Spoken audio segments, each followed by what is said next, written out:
નમસ્કાર. ધોરણ 11 વાણિજ્ય વ્યવસ્થા અને સંચાલન, પ્રકરણ 3 ધંધાકીય સેવાઓ 2. વિદ્યાર્થી મિત્રો, ગયા લેક્ચરમાં આપણે ઈ બેન્કિંગ વિકાસની પ્રક્રિયાના તબક્કાઓ છે તેના વિશે અભ્યાસ કર્યો. આજે આપણે ઇન્ટરનેટ બેન્કિંગનો અર્થ અને તેના દ્વારા થતા વ્યવહારો છે, નાણાકીય વ્યવહારો, બિન નાણાકીય વ્યવહારો, તેમજ ઈ બેન્કિંગની સુવિધાઓ છે, કોર બેન્કિંગ, ઈ બેન્કિંગ અને મોબાઈલ બેન્કિંગ છે તેના વિશે અભ્યાસ કરીએ. વિદ્યાર્થી મિત્રો, 2 માર્ક્સના પ્રશ્નમાં ઘણી વખત પૂછાય ઇન્ટરનેટ બેન્કિંગ એટલે શું અને તેના વ્યવહારો કઈ રીતે થાય છે. તો આપણે અર્થય આપવાનું અને નાણાકીય અને બિન નાણાકીય વ્યવહારો છે તેના વિશે લખવાનું થાય.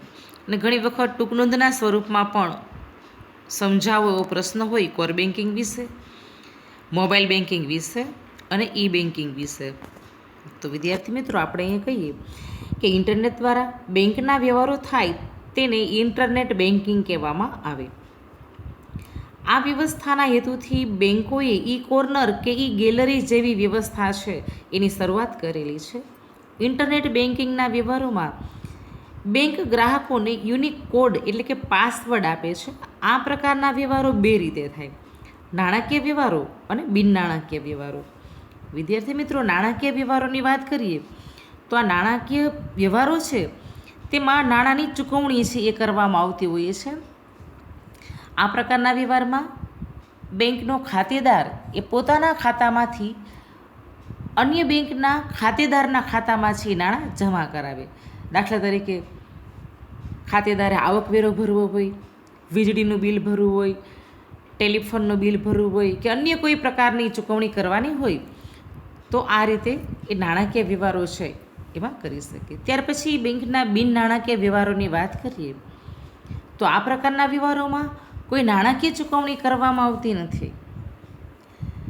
જેમ કે ચેકબુક મેળવવા માટે વિનંતી કરવામાં આવે ખાતેદાર દ્વારા, પછી પેમેન્ટ છે તેને અટકાવવું એટલે કે સ્ટોપ પેમેન્ટ કરવાની વિનંતી કરવામાં આવે, બેંક ખાતામાંથી પોતાના ખાતાના નાણાકીય વ્યવહારો છે તેનું સ્ટેટમેન્ટ લેવાનું હોય તો આ પ્રકારના વ્યવહારો છે એમાં કોઈ નાણાકીય લેવડ દેવડ થતી નથી, એટલે એ બિન નાણાકીય વ્યવહારો છે એ કહી શકાય. વિદ્યાર્થી મિત્રો, ઇન્ટરનેટના ઉપયોગથી બેંકના કાર્યો છે એ સરળતાથી કરી શકાય છે. ઘણી વખત 1 માર્કનો પ્રશ્ન છે એ પૂછાય તો આપણે એ પણ ખ્યાલ રહે કે ઇન્ટરનેટ દ્વારા બેંકના કાર્યો એમાં કઈ રીતે સરળતા પ્રાપ્ત થાય છે. તો આપણે કહી શકીએ કે એક તો કોર બેન્કિંગ દ્વારા, ઈ બેન્કિંગ દ્વારા અને મોબાઈલ બેન્કિંગ દ્વારા છે કાર્યો સરળતાથી કરી શકાય છે. વિદ્યાર્થી મિત્રો, આપણે પહેલાં જોઈએ કોર બેન્કિંગ વિશે. કોર બેન્કિંગમાં યાદ રાખો, ફૂલ ફોર્મ પૂછાય CORE, centralized online real time exchange, એનું ફૂલ ફોર્મ છે. ઘણી વખત CORE એનું વિસ્તૃત રૂપ આપવું આવો પણ પ્રશ્ન છે એ હોય તો આપણે અહીંયા ખાસ અંડરલાઈન કરીએ છીએ. વિદ્યાર્થી મિત્રો, તમે પણ તમારી બુકમાં અંડરલાઈન કરો, જે ફૂલ ફોર્મ તમને દેખાય છે. વિદ્યાર્થી મિત્રો, આ કોર બેન્કિંગની જે આ બેંકની સેવા છે એમાં એક જ બેંકની સમગ્ર વિશ્વની બધી જ શાખાઓ એ જોડાઈ શકે છે.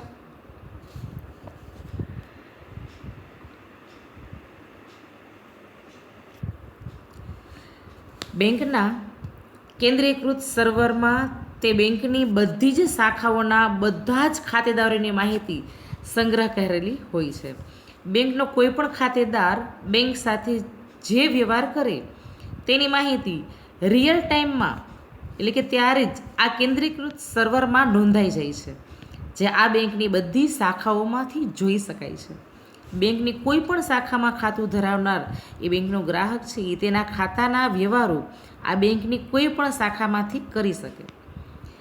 તે શાખામાંથી નાણાં ઉપાડી શકે, જમાઈ કરી શકે, તેમજ અન્ય નાણાકીય વ્યવહારો છે એ પણ કરી શકે. આ રીતે ખાતેદાર બેંકની કોઈ એક શાખાને બદલે બેંકનો ખાતેદાર એ બની જાય.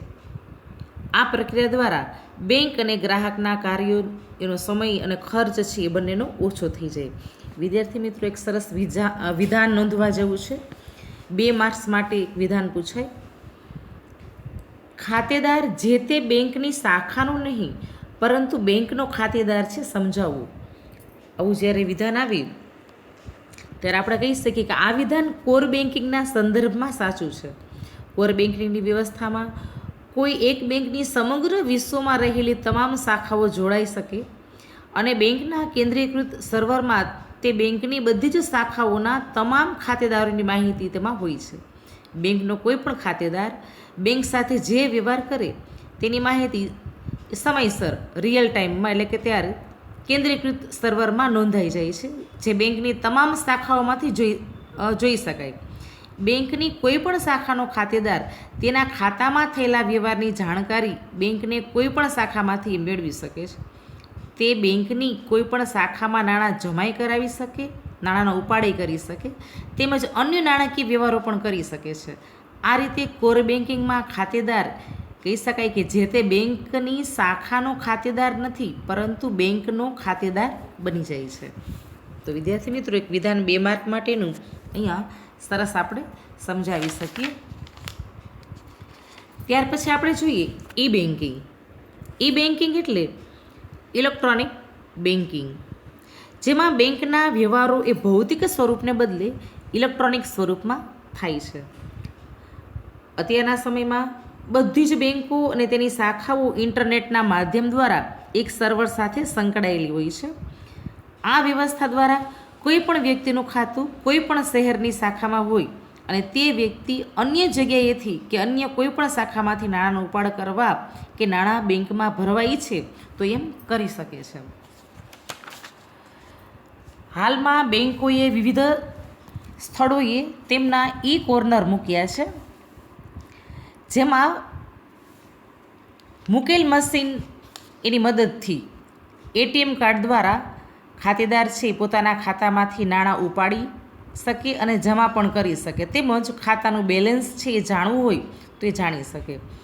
આ વ્યવસ્થામાં બેંક સર્વર સાથે ખાતેદારનો મોબાઈલ નંબર છે એ જોડી લે છે, જેથી ખાતામાંથી રકમ ઉપાડ એટલે કે ઉધાર થાય કે રકમ જમા થાય તો તેનો સંદેશો છે ખાતેદારને તરત જ મળી જાય.